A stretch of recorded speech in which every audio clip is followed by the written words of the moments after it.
We do have our CEO, Travis Deal, here to talk about Senate Bill 182, and he will talk a little bit about what's happened, next steps for our organization.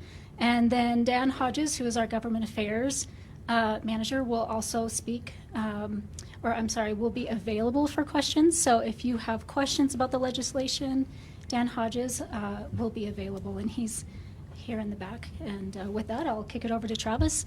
We're also going to open for questions. We're here until about 1, so just keep that in mind. Thank you so much. Good afternoon, everybody. Cool.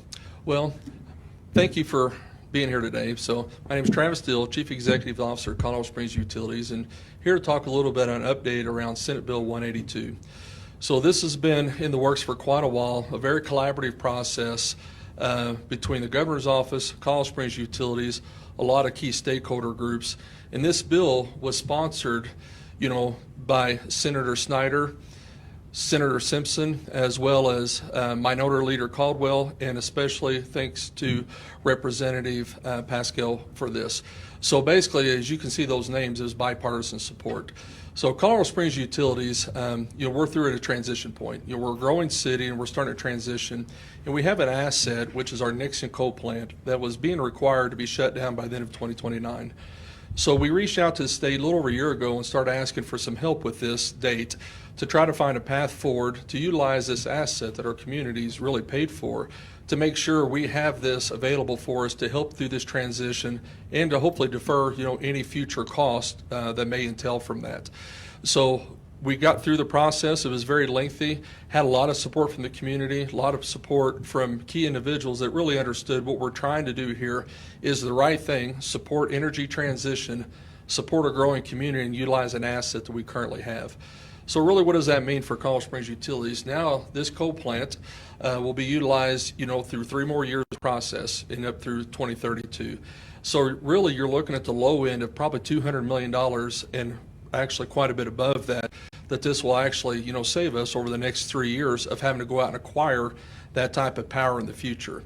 So it's a huge win for us. It's a huge win when we have a growing community and we have, as we try to continue to seek to support the community, support our military, make sure we have the power we need at a competitive cost, decisions like this helps. So now we're going through our electric integrated resource plan, which you're going to see more of that, out in the community. That's being through our works right now, through our public process, as well as through our community process, but also our utility board process. We have a working session on Monday with that, and you're going to start seeing, what the future of Colorado Springs energy looks like. And this is another big step for us to have this asset to be able to utilize it 3 years during this. With that, I will open up some questions. Can you explain a little bit, because I know there was another piece of legislation introduced at the very start of the session, never went to committee. Why the need to then kind of scrap that original one, go to the next one, and then what is stopping Springs Utilities a few years down the line deciding we're still not going to make that deadline and asking for an extension again? Yeah, very good question. So the original legislation, we were looking to utilize this plant through 2038. And of course, that is what our ask is, but there's other key stakeholders out there that did want to see it closed sooner. So what we started taking a look at, there's an ideal, which would have been 2038 for us, but we were able to find compromise through the process, which came a new bill with that, and that is through a lot of work, led by the Governor's Office. Definitely thank Governor Polis and his staff for helping bring a lot of the key stakeholders together, a lot of the environmental agencies out there, and a lot of environmental activist groups wanted to see something different in that plan, so we were able to find a compromise, and that's where the new bill came from. So really what happens with that now is we're moving forward with our commitment to shut Nixon down at that point. And we're going to make sure we have the assets we need in the time frame. So we've recently went into the Southwest Power Pool, commonly called as SPP, and we're looking at large-scale transmission projects that will allow us to look at new energy sources outside of the Colorado Springs footprint that allows for lower cost delivery. So all of these are sort of coming through the same time. That's why the 3 years was really the minimum to get us through that transition. So was the Southwest Power Pool the reason why you guys were sort of willing to compromise to 2032? It's correct. As we're looking, you're going to see with the IRP, the electric IRP, we're looking at a lot of type of generation out there. And one of those is nuclear. We are definitely aggressively taking a look at nuclear. Nuclear is one of those types of power that is considered clean energy, and it's bipartisan support. So we're taking a look at that, and any time that we could have utilized Nixon for a longer period of time, it would have helped with that. But the minimum requirement to help us compromise is we got to get transmission built.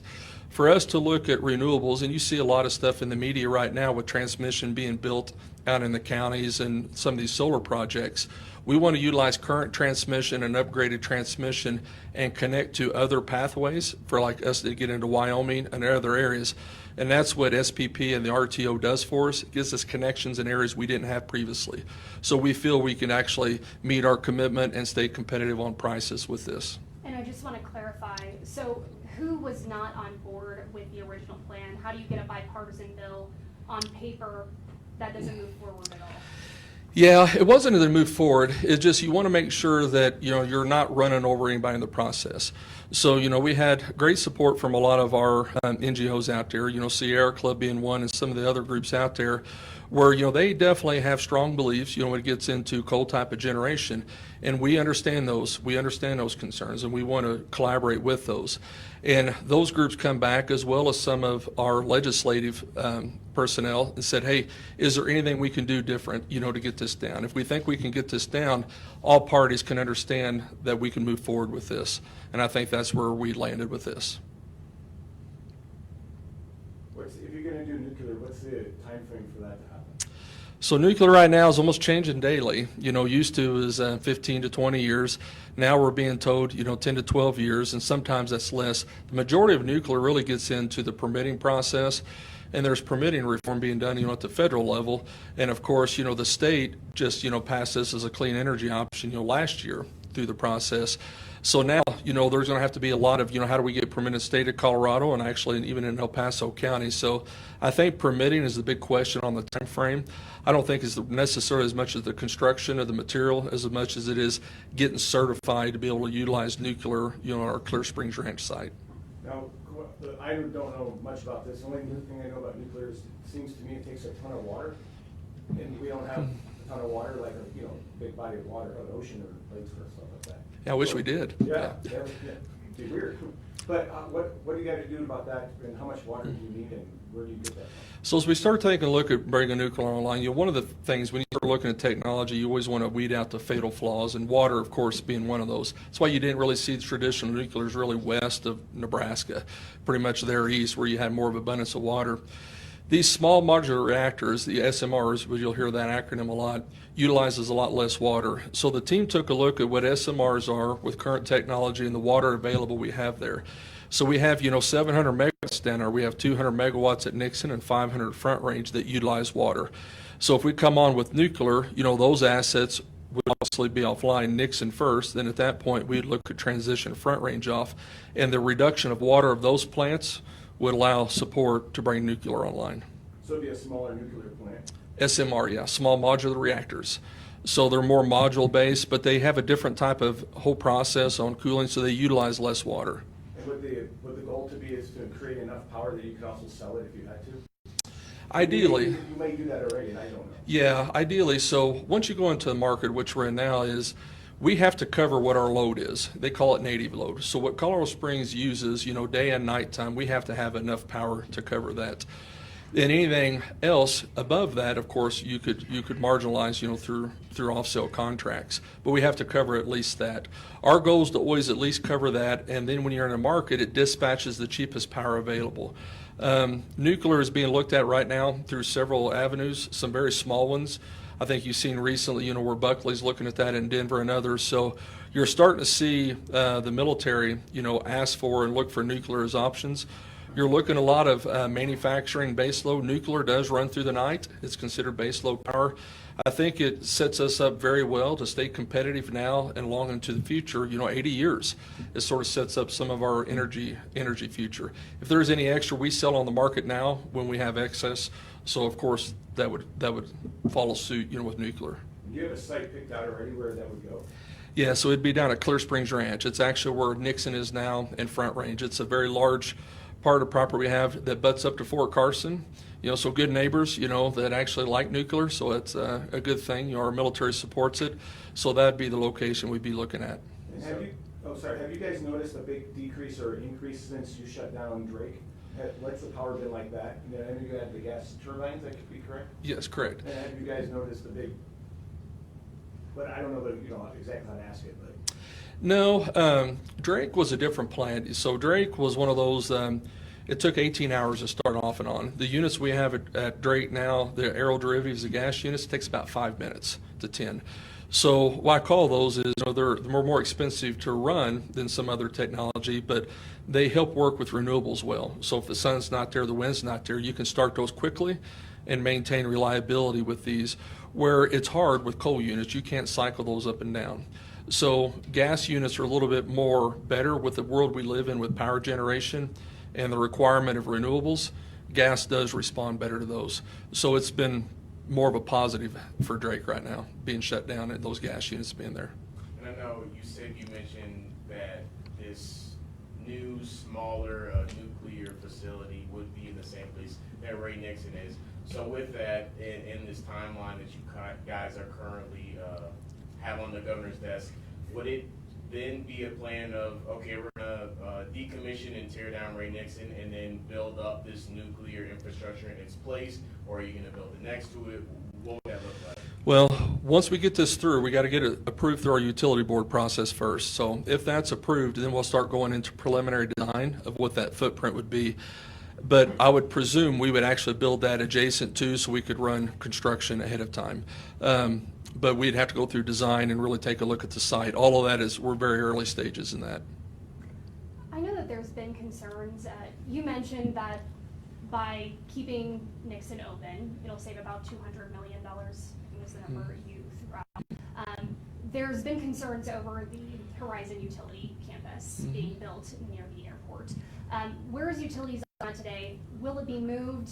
What impact will that have on rates? Yeah, really, we hadn't really started construction. So the power plant we were looking at was 400 megawatts of gas, very similar to what you see at the Drake unit, just a little bit bigger, a little bit more of those.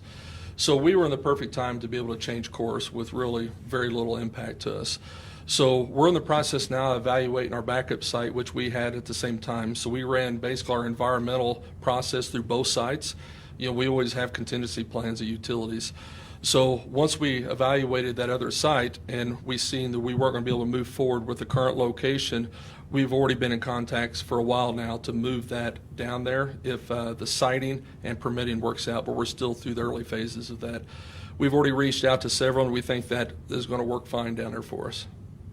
And so as far as Nixon and some of these other unknowns that are out there, I mean, what impact will that have on rates?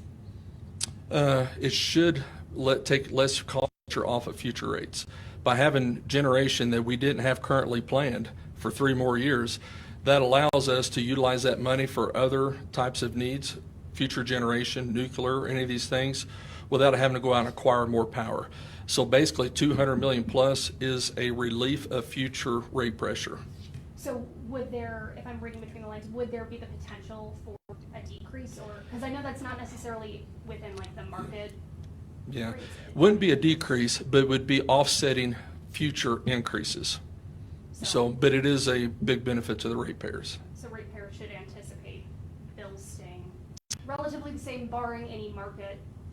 Correct. changes. Yeah, correct. Yeah, yeah. It's a good news for our rates. Good question. Yeah. All right. With that, we'll close. Thank you again, and we'll follow up any other detailed questions you'd like. Thank you.